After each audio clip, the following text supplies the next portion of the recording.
রপ্তানিতে প্রবৃদ্ধি ধরে রাখার পাশাপাশি রেমিটেন্সের সুখবর, ডলার সংকট কমার আশা। উজানের ঢলে বাড়ছে নদ নদীর পানি, বিভিন্ন স্থানে বাঁধে ভাঙন, আশ্রয় কেন্দ্রে দুর্গত এলাকার মানুষ। চিপ নিয়ে তীব্র দ্বন্দ্বে চীন যুক্তরাষ্ট্র, প্রযুক্তি খাতে অশনি সংকেত, থমকে যেতে পারে বিশ্ব।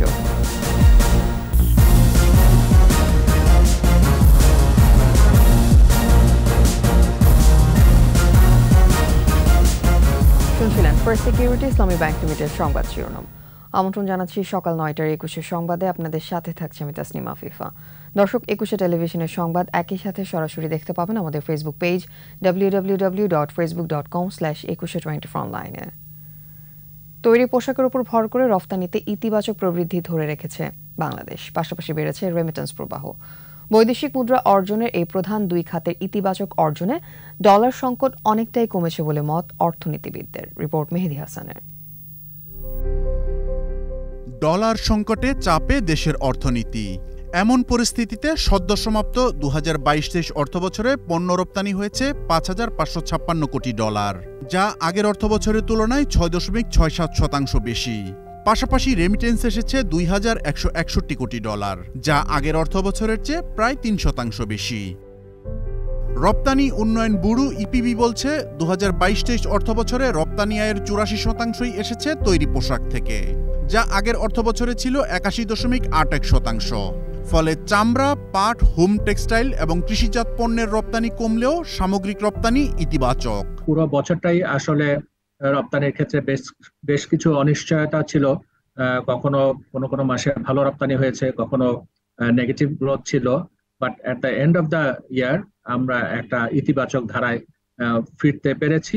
অর্থনীতিবিদরা বলছেন, বিশ্বমন্দার মাঝেও তৈরি পোশাক খাত আশার আলো দেখিয়েছে, কিন্তু বাকি খাতগুলোর রপ্তানি কমে যাওয়া ভালো লক্ষণ নয়।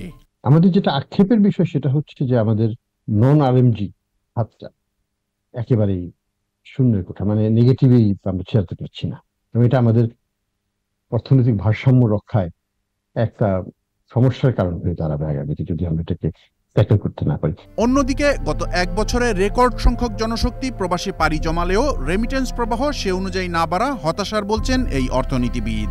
2022 ক্যালেন্ডার ইয়ারে আমাদের প্রায় 11 লক্ষেরও বেশি মানব সম্পদ বাইরে গিয়েছে। তারা তো এখন টাকা পাঠানোর কথা, তারা তো রোজগার করছে ভালোভাবে। এবছরে ভালো সংখ্যক লোক বাইরে যাচ্ছে, কিন্তু সেই অনুযায়ী আমরা কিন্তু এটা পাচ্ছি না, প্রবাহটা পাচ্ছি না।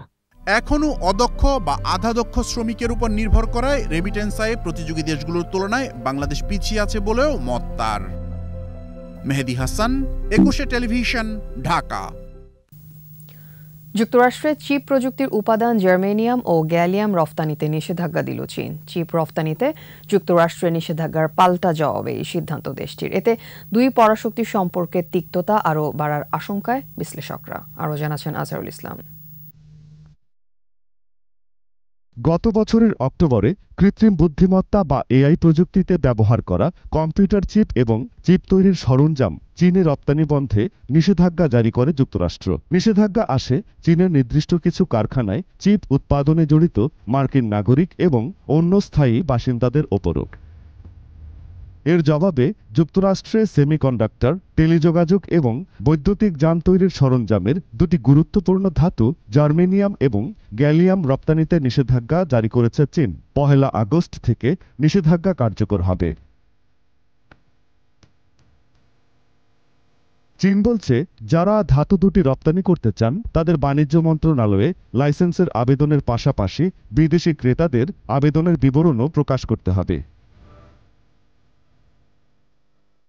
জার্মেনিয়াম এবং গ্যালিয়াম ধাতু দুটিকে চীনের জাতীয় নিরাপত্তা সংস্থার অধীনে আনা হবে। এই চিপ যুদ্ধে মার্কিনিরা এগিয়ে থাকলেও চীনের পদক্ষেপ বিশ্ব অর্থনীতিকে নতুন আকার দিতে চলেছে। বিশ্লেষকদের সংখ্যা চিপ শিল্প ঘিরে দুদেশের আক্রমণাত্মক অবস্থান দ্বন্দ্বকে আরও প্রকট করবে। আজহারুল ইসলাম, 21 টেলিভিশন। সংবাদে নিচ্ছি বিরতির পর যা থাকবেন।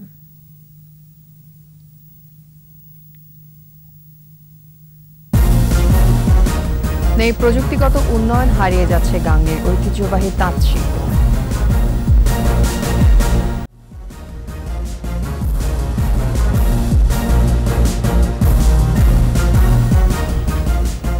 দেখছেন সকাল ৯টার ২১ সংবাদ।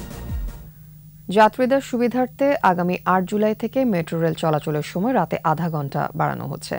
ঢাকা ম্যাস ট্রানজিট কোম্পানি লিমিটেডের ওয়েবসাইটে এক বিজ্ঞপ্তিতে নতুন এই সময়সূচি জানানো হয়।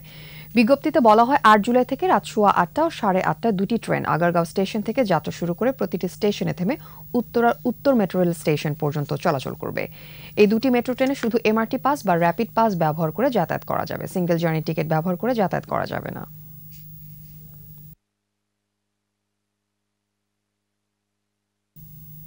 মেহেরপুরের গাংনীর রাজাপুর গ্রামে তৈরি শাড়ি, লুঙ্গি, গামছার কদর ছিল দেশ জুড়ে। তবে প্রযুক্তিগত উন্নয়ন না হওয়ায় জৌলুস হারাচ্ছে এখানকার তাঁত শিল্প। তাঁতিরা বলছেন সুতার দাম বেশি হওয়ায় ও ইলেকট্রিক তাঁত না থাকায় তাদের পৈতৃক ব্যবসা গুটাতে হচ্ছে। মেহেরপুর প্রতিনিধি ফারুক হোসেনের রিপোর্ট জানাচ্ছেন শতরূপা দত্ত। গাংনীর রাজাপুর গ্রামে প্রায় ৪০০ তাঁতি পরিবারের বাস। ১০-১৫ বছর আগেও এই পল্লীতে ছিল ব্যস্ততা। এ অঞ্চলের সবচেয়ে বড় বাজার পোড়াদহ ছিল রাজাপুরের তাঁতের শাড়ি, লুঙ্গি ও গামছার দখলে। তবে এখনকার চিত্র ভিন্ন। গ্রাম জুড়ে আগের মতো আর কর্মব্যস্ততা নেই। তবে ২৫-৩০% মানুষ এখনও তাঁত শিল্পের সাথে জড়িত।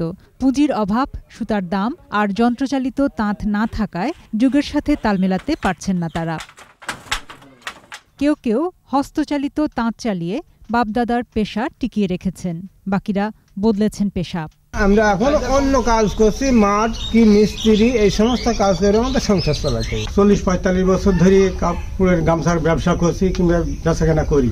আমার এখন বয়সী হিসাবে কোনো কর্ম করতে যাওয়ার পরিস্থিতি আমার নাই। সারাদিন কাজ করে 50 টাকা হয়, 50 টাকায় কি হয়? আর যে জিনিসের দাম।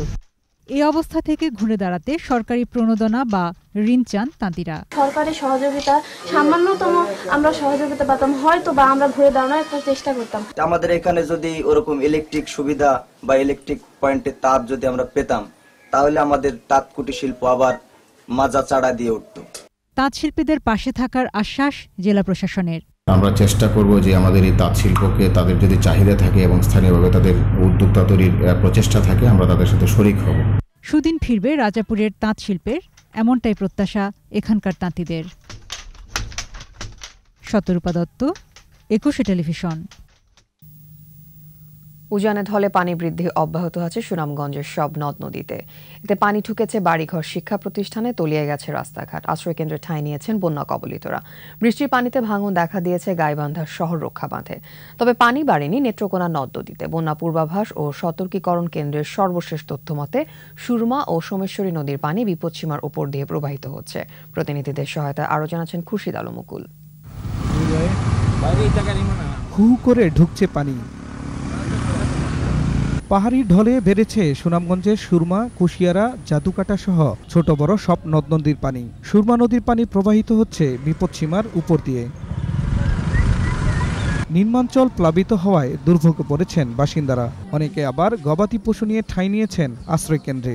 গরু বাছুর লইয়া, বাচ্চা কাচ্চা, হাঁস মুরগি লইয়া যে একটা পরিস্থিতির মধ্যে আসি, যে তো মেঘের পানি বাড়তে গিয়ে পানি হঠাৎ বাড়ি গেছে। খাওয়া দাওয়া সবকিছু আমরা খুব কষ্ট আছি। চুলা পানির তলে, চুলাও নাই। আমি 3 দিন 4 দিন পরে পানি তোলে রয়েছি, কালকে আইছি। তবে বৃষ্টি কমায় স্বস্তি ফিরেছে নেত্রকোনায়। উজানের ঢলে কংস, ধনু, উদ্বাখালী নদীর পানি বৃদ্ধি পেলেও প্রবাহিত হচ্ছে বিপদসীমার নিচ দিয়ে। বিপদসীমা ছাড়িয়েছে সোমেশ্বরী নদীর পানি। তবে নিম্নাঞ্চলের পানি না সরায় এখনো বিপাকে বাসিন্দারা। বৃষ্টি হইতেছে আর ডলের পানি আস্তে আস্তে বাড়তেছে। বাড়িঘরে এখন পর্যন্ত উঠে নাই পানি। পানি এখন বিপদসীমার বাইরে যায়নি, বাড়িঘরে এখনো উঠেনি। এদিকে বৃষ্টির পানিতে গাইবান্ধা শহর রক্ষা বাঁধের ২৬টি পয়েন্টে ভাঙন দেখা দিয়েছে। ঘাঘট নদীর পানি বৃদ্ধি পেলে বাঁধ ধসে শহর তলিয়ে যাওয়ার শঙ্কায় স্থানীয়রা। কি বালু দিয়ে যেগুলো বাঁধ তৈরি করছে ভাই, তার তো কোনো ঠিকানা নেই, কখন যে ভাঙি পড়ে তার কোনো ঠিক নেই। প্রতি বছর বাঁধ ভাঙে, থাকা খুব সমস্যা, এবং ভাঙার খুব ভয় আছে। ভাঙা অংশে মেরামত কাজ চলছে বলে জানায় পানি উন্নয়ন বোর্ড। বাঁধের অবস্থা অনেক ভালো এবং কিছু কিছু জায়গায় কয়েকদিন ধরে বৃষ্টিপাতের কারণে রেইন কার্ডের সৃষ্টি হয়েছে। এগুলো আমরা দ্রুত মেরামতের ব্যাপার। শহর রক্ষায় টেকসই বাঁধ নির্মাণের দাবি স্থানীয়দের। খুরশিদ আলম মুকুল, ২১ টেলিভিশন। শেষ করছি সকাল ৯টার ২১ সংবাদ। যাওয়ার আগে ফার্স্ট সিকিউরিটি ইসলামী ব্যাংক লিমিটেড সংবাদ শিরোনামগুলো আরও একবার। রপ্তানিতে প্রবৃদ্ধি ধরে রাখার পাশাপাশি রেমিটেন্সের সুখবর, ডলার সংকট কমার আশা। উজানে ঢলে বাড়ছে নদ নদীর পানি, বিভিন্ন স্থানে বাঁধে ভাঙন, আশ্রয় কেন্দ্রে দুর্গত এলাকার মানুষ। চিপ নিয়ে তীব্র দ্বন্দ্বে চীন যুক্তরাষ্ট্র, প্রযুক্তি খাতে অশনি সংকেত, থমকে যেতে পারে বিশ্ব।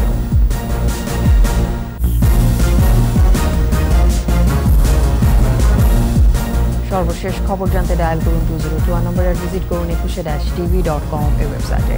এছাড়া ফেসবুকে লগ ইন করতে পারেন facebook.com/2124 অনলাইনে। এতক্ষণ সাথে থাকার জন্য ধন্যবাদ। আমাদের পরবর্তী সংবাদ দুপুর 2টায় দেখার আমন্ত্রণ রইল। স্বাস্থ্যবিধি মেনে চলুন, নিরাপদে থাকুন। 21-এর সাথে।